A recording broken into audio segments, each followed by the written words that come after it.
Assalamualaikum warahmatullahi wabarakatuh. Perkenalkan, saya Sunia, guru biologi dari Madrasah Aliyah Negeri Karangasem. Pada kesempatan kali ini, saya ingin memperagakan model pembelajaran PBL pada materi pertumbuhan dan perkembangan dengan sintaks-sintaks sebagai berikut. 1. Orientasi peserta didik pada masalah. 2. Mengorganisasikan peserta didik. 3. Membimbing penyelidikan individu dan kelompok. 4. Mengembangkan dan menyajikan hasil. 5. Menganalisis dan mengevaluasi proses pemecahan masalah. Assalamualaikum anak-anak. Masih semangat kan? Pagi. Anak-anak, sebelum kita mulai pembelajaran, alangkah baiknya kita berdoa terlebih dahulu. Ayo, ketua kelas pimpin doa. Anak-anak, masih ingat kan pembelajaran minggu lalu terkait dengan pertumbuhan dan perkembangan?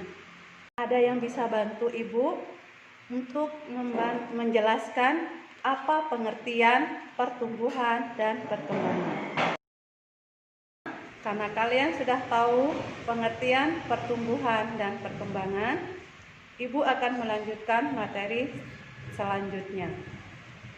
Sebelumnya, Ibu akan bertanya terlebih dahulu, apakah kalian tahu mengapa tanaman yang tidak disiram itu akan layu?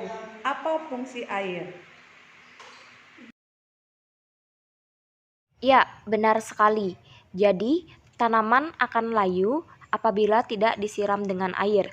Hal ini karena tanaman mendapatkan nutrisi salah satunya dari air. Fungsi tanaman bagi air sebagai berikut. Yang pertama, pengisi cairan tubuh tanaman. Yang kedua, pelarut unsur hara yang terdapat di dalam tanah. Yang ketiga, membantu penyerapan unsur hara dari dalam tanah oleh akar tanaman. Yang keempat, mengangkut unsur hara ke seluruh organ tanaman. Yang kelima, membantu memperlancar metabolisme terutama pada proses fotosintesis, lalu mengangkut hasil fotosintesis dari daun ke seluruh bagian tanaman. Dan yang terakhir, melancarkan areasi udara dan suplai oksigen dalam tanah. Adapun tujuan pembelajaran kita pada hari ini yaitu untuk mengetahui faktor-faktor yang mempengaruhi pertumbuhan tanaman.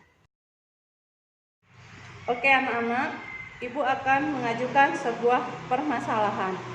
Apakah kalian pernah tahu mengapa tanaman yang diletakkan di tempat gelap lebih cepat pertumbuhannya bila dibandingkan dengan tanaman yang diletakkan di tempat terang atau yang terkena sinar matahari? Oke, jawaban kalian adalah benar. Salah satunya adalah terkena sinar matahari. Nah, ternyata ada beberapa faktor yang mempengaruhi pertumbuhan, yaitu adalah yang pertama, faktor eksternal atau faktor luar, yang terdiri dari ada suhu, ada sinar matahari, ada kelembaban, dan ada air. Yang kedua, itu adalah faktor internal atau faktor dalam, yang terdiri dari ada genetik, kemudian ada hormon pertumbuhan.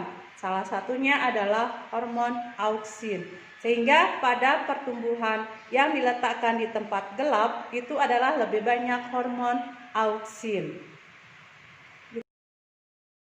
Oke anak-anak, karena kalian sudah paham tentang faktor pertumbuhan dan perkembangan, Ibu akan membagi kalian menjadi beberapa kelompok. Ibu akan membagikan LKPD yang harus kalian kerjakan per kelompok.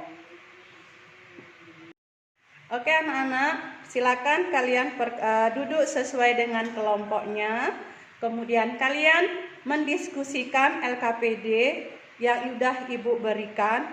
Jika ada pertanyaan, silakan, atau kesulitan, silakan kalian bertanya langsung kepada Ibu. Oke anak-anak, waktunya saat ini adalah mempresentasikan hasil diskusi kelompok kalian. Kelompok siapa yang terlebih dahulu maju untuk mempresentasikan hasilnya. Ibu persilakan. Oke anak-anak, kita beri aplaus kepada setiap kelompok yang sudah mempresentasikan hasil diskusinya. Karena kalian sudah mempresentasikan hasil diskusi kelompoknya, selanjutnya Ibu akan mengadakan proses post test yang akan Ibu lakukan untuk mengetahui sejauh mana pemahaman kalian terhadap materi yang telah kita bahas. Oke anak-anak, karena waktunya sudah selesai, silakan kalian kumpulkan hasil tes yang sudah Ibu berikan. Nah anak-anak, sebelum kita mengakhiri pembelajaran kita, alangkah baiknya kita sama-sama menyimpulkan materi yang telah kita bahas, yaitu adalah faktor-faktor yang mempengaruhi pertumbuhan. Yang pertama, faktor eksternal, yang kedua yaitu adalah faktor internal. Ternyata faktor eksternal dan faktor internal itu adalah saling berkesinambungan, satu sama lain saling membutuhkan. Semisal tanaman membutuhkan air, tanaman juga membutuhkan sinar matahari, tanaman juga membutuhkan hormon untuk proses pertumbuhan. Anak-anak, karena waktu kita sudah selesai, mari kita akhiri pembelajaran dengan mengucapkan Alhamdulillah. Untuk pertemuan selanjutnya, silakan anak-anak kalian mempelajari tentang metabolisme sel. Assalamualaikum anak-anak, semoga kita bertemu pada pertemuan selanjutnya.